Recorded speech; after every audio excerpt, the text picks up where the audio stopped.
Artinya gini, nanti kalau satu rumah dapat bantuan lebih dari satu, apakah tidak rame lah? Itu juga menjadi pertimbangan.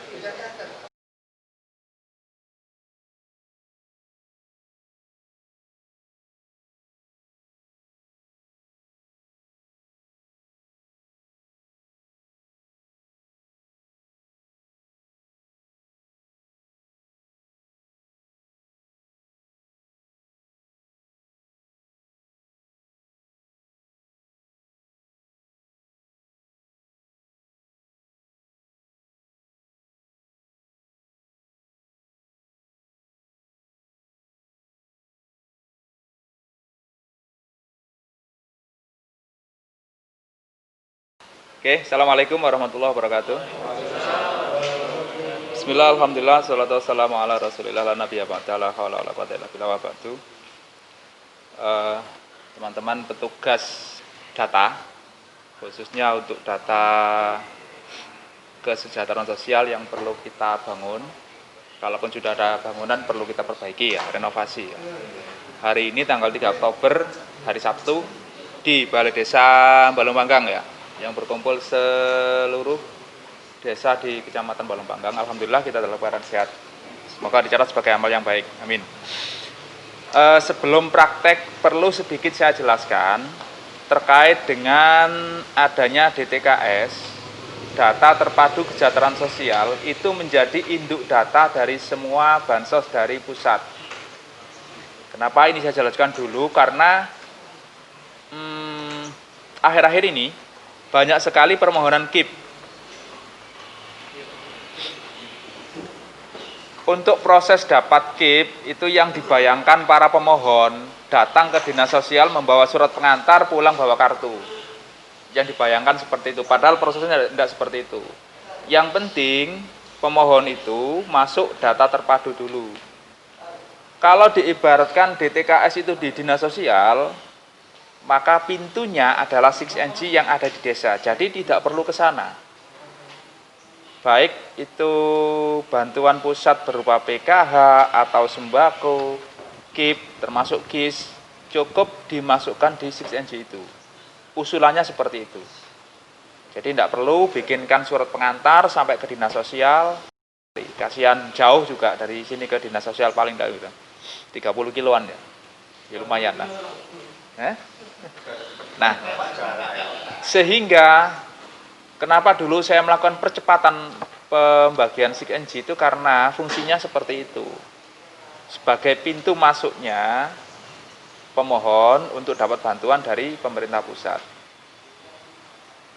Terus kemudian kalau sekarang sudah ada, tinggal kita perbaiki mana yang harus dipertahankan karena masih layak dapat bantuan.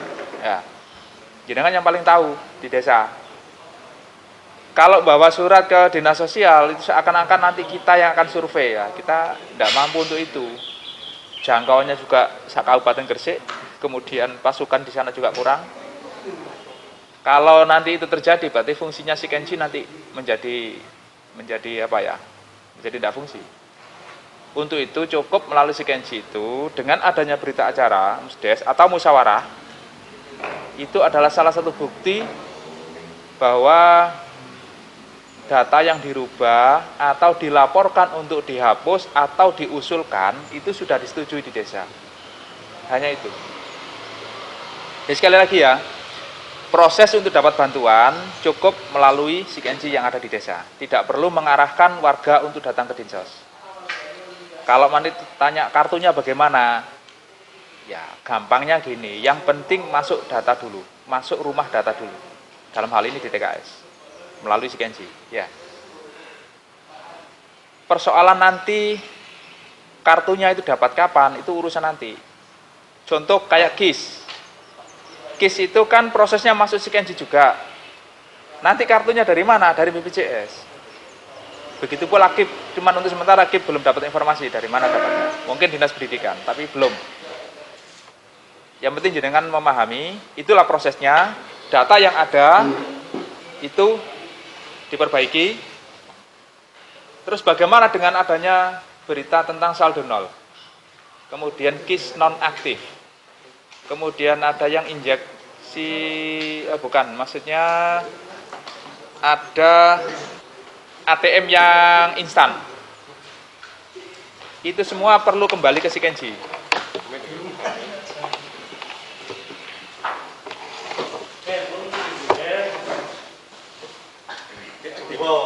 Kemudian yang kedua, yang perlu saya jelaskan itu tentang Sikenji versi ya.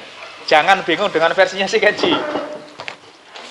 Adanya perbedaan versi itu menandakan data di dalamnya itu berlaku pengesahan yang berbeda.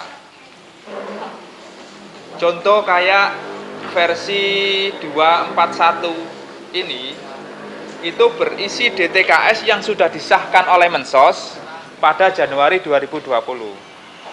Di 240 itu berisi DTKS yang disahkan pada Oktober 2019. Dan versi sebelumnya, kalau tidak salah 232, itu berdasarkan pengesahan pada Juli 2019. Pada dasarnya aplikasi itu sama. Fungsinya untuk mencari tahu apakah data KPM itu ada yang salah, atau ada yang kurang, atau belum dilaporkan ulang. Ya seputar itulah. Nanti kita juga memberi kesempatan tanya jawab masing-masing permasalahan di desa yang dipraktekkan dengan aplikasi. Memang sih pikiran petugas desa itu banyak sekali. Pertama, mikir olah datanya. Yang kedua, mikir aplikasinya. Dorong nanti juga mikir komputernya. Apakah komputer ini versi atau pakai Windows berapa, kemudian bitnya pakai 32 atau 64. Jadi kita mikirnya satu-satu ya. Jangan dipikir bareng-bareng, pusing sampean. Ya. Itu sekilas. Kemudian sambil menunggu untuk praktek, ini sementara masih berapa desa ya? Hampir-hampir semua ya. Yang belum dapat ini masih nunggu ya. Masih nunggu, ada sebagian yang nanti. Mas Niko sudah dikopi di Pak Sawo. Anaknya sudah dapat PKH. Anaknya dapat PKH. Setelah itu BPNT keluar, ternyata orang tuanya dapat BPN. Dikarenakan di situ ada lansianya. Berarti terindikasi satu rumah dapat bantuan lebih dari satu. Ya.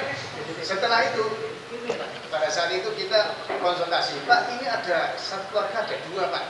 Gimana? Katanya pendamping, diambil aja Pak, semua. Diambil aja semua. Oke. Setelah kita kabari ambil ke kecamatan, ternyata diambil semua. Dan ternyata pada pencairan pertama Pak, subhanallah, masalahnya luar biasa di desa. Oh itu anaknya oleh, bapaknya oleh, ini apa ini, ini kawin, wah, ini sama Pak di desa. Kita sebagai yang akhirnya, saya ngomong sama Pak Lurah, terus terang saja masalah pemutahiran data, itu ada aplikasi Sikenji Pak. Ya. Terus saya ngomong gitu. Tapi Sikenji ini dasarnya harus ada musdes. Kepala desa ada tangan. Kalau musdes kemudian justru di masyarakat nanti ambil, nanti ada semacam kayak itulah pancak-pancakan gitu. Iya. Ya, saya setuju sekali. Seperti yang pada saat di Putri Mijin itu, Iya. ada istilah penempelan stiker untuk KPM. Dan itu kan ada jiran, ada shock terapi dari mereka yang dan alhamdulillah insya Allah desa kami akan melaksanakan itu. Tapi untuk masalah aplikasi Sikenji-nya itu terus saja saya pribadi masih kosong. Makanya saya itu masalah hanya BPNT itu Pak yang masalah. Yang berikutnya banyak Pak, seperti pengusulan KIS dan sebagainya. Ya berhubung kita belum mampu Sikenji ya. Mungkin Pak Amir pernah didatangi warga kami yang minta. Iya. Memang kalau dilihat dari kondisi di desa kami, kalau saya ini sudah berjalan Sikenji-nya, datanya pemerintahan Gresik yang katanya anu stabil hanya 9%. saya yakin bukan hanya 9%, kalau di desa saya mungkin hanya 4% yang miskin. Ya monggo lah, monggo, enggak apa itu menyesuaikan. Tetap yang perlu saya sampaikan adalah sesuai dengan kewenangan desa. Desa berwenang mengatur wilayahnya masing-masing, termasuk termasuk dalam hal bantuan sosial yang diterima, yang perlu atau yang layak diterima warganya. Dibatasi berapa persen monggo. Karena jika data ada yang salah, ujung-ujungnya kan yang didemo kan juga petugas desa. Makanya aplikasi ini saya percepat untuk sampai di desa itu kan agar segera diperbaiki datanya.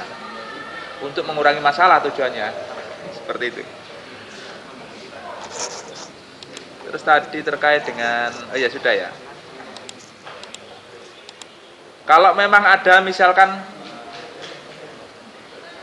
satu rumah, kemudian ada anaknya yang pecah kakak, itu bisa dilaporkan membentuk rumah tangga baru. Salah satunya untuk membentuk rumah tangga baru itu karena apa? Bukan karena ketentuannya si anak tersebut masih tetap tinggal di desa setempat dan tinggal di rumah yang berbeda. Kalau tinggal di rumah yang sama, lah ini monggo tetap kembali kepada kewenangan desa. Artinya gini, nanti kalau satu rumah dapat bantuan lebih dari satu, apakah tidak ramai? Lah itu juga menjadi pertimbangan.